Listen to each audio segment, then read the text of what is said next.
Picture this. It is Sunday night and you're lying on the sofa watching TV while your personal assistant robot is doing the dishes for you. In the next few minutes, it will also fold the laundry, clean the house, and plan your daily agenda for tomorrow. Sounds so great, and it seems to be something that could happen soon, right? After all, AI that could defeat human beings such as AlphaGo already exists, so easy tasks such as doing the laundry shouldn't be a problem. Well, we actually still have quite a long way to go. Here's why. Although laundry folding machines and dishwashing robots do exist, it is currently very hard to have one robot that does everything, mainly due to the nature of artificial intelligence and its training process. Artificial intelligence refers to a machine that is trained in a way that could think like human beings. In contrast to natural intelligence, which is what humans and animals possess, artificial intelligence is what makes machines smart. The training process of AI stimulates a human brain as well. We call those neural networks. Essentially, it is a series of algorithms that recognizes underlying relationships in a set of data through the process that mimics the way that human brain operates. This process usually requires a massive amount of data for the machine to recognize one simple pattern.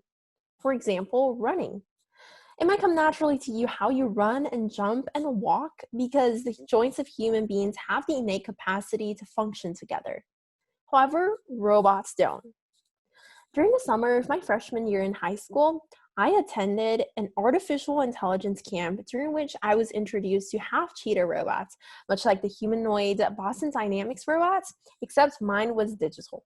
Through Jupyter Notebook, I fed large amount of data containing correct coordinates of walking to the robot, only to find that it stumbled upon itself over and over again. This GIF here shows the robot in its training process. After about 56 trials and countless adjustments to our code involving desperate crying and CPU crashing, our robot was finally able to stand up and jog a little. We weren't even able to celebrate because 2 seconds later, it collapsed again. I shared this example mainly to show you how difficult it would be for a robot to fully comprehend a simple action.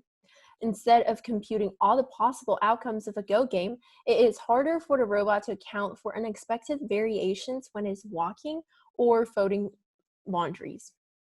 You might think that AI is useless when they couldn't even do the most basic things. However, it is the exact opposite.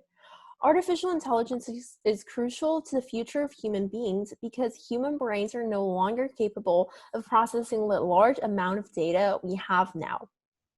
Softwares and algorithms trained with AI allow for more efficiency and effectiveness. Although AI won't be able to enter your household and do your errands for the next couple of years, it actually prevails in our daily life already. Snapchat filters use AI to recognize your face and apply effects on respective features. Software such as Facebook and Instagram analyze your likes and dislikes in order to personalize ads for you. In the era of big data, AI is inseparable from the rest of our society. You might think that being such a crucial subject, artificial intelligence should be easily accessible to those who are interested, just like English or math. The reality, nevertheless, is quite disappointing. Many teens, especially the ones that belong to the underrepresented communities, lack the proper guidance and resources to succeed. Take me, for example. Coming from a low-income, first-gen immigrant household, nobody in my family works in the tech field. I was repeatedly discouraged by people when I wanted to further pursue my passion, technology, because they thought it was too hard for a girl like me. No one was by my side when I wanted to learn more about AI as a beginner. And even though there are many resources available online, they seem so intimidating to me at the moment. What I really needed was a collaborative community and a group of passionate mentors who could inspire and support me. I wasn't lucky enough to find such a community, so I decided to create one myself.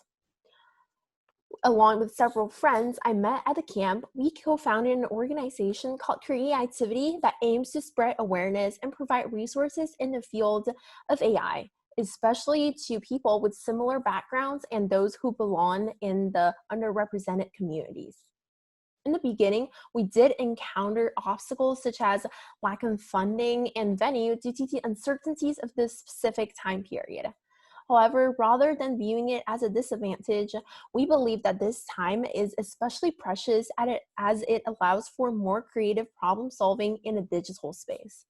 Therefore, during quarantine, we hosted our COVID-19 challenge, which encourages teens to come up with solutions to societal problems caused by the pandemic. We reached over 1,000 teens and were even featured on 2 local publications. Teams came up with so many different creative solutions, such as grocery pairing platforms and a facial recognition app that could detect whether the person wears a mask or not. I discovered that youths, no matter what their background is, have immense potential and capabilities. All they need is a platform and an opportunity. Since then, creAltivity has launched our digital tech sign, the creAltivity Review, featuring industry professionals and recognizing student efforts. We have also hosted various workshop series and write blog posts related to AI. Through our actions, we hope to make artificial intelligence less like a mysterious field that only elites could work in, but more like a prospective career path that anyone who has a passion will excel. The road ahead is still very long. The technology industry, just like many other industries, favors heavily towards those who have access to more resources. Underrepresented communities, such as women and minorities, are still at a disadvantage when competing with privileged communities. Inevitably, we'll struggle to have our voice heard and be represented. While I agree that institutions and large corporations should give more attention and funding to primary education in the field of technology starting at an early age, I also believe in the power of youth organizations and grassroots movements. These organizations, whether big or small, will be able to make an impact in the local community. And much like the ripple effect, these impacts will continue to inspire more and more people. So please, join me in the movement in making artificial intelligence accessible to our younger generations. Maybe in the near future, your action will inspire one of them to create a robot that is capable of doing every single kind of errands in the household. Thank you.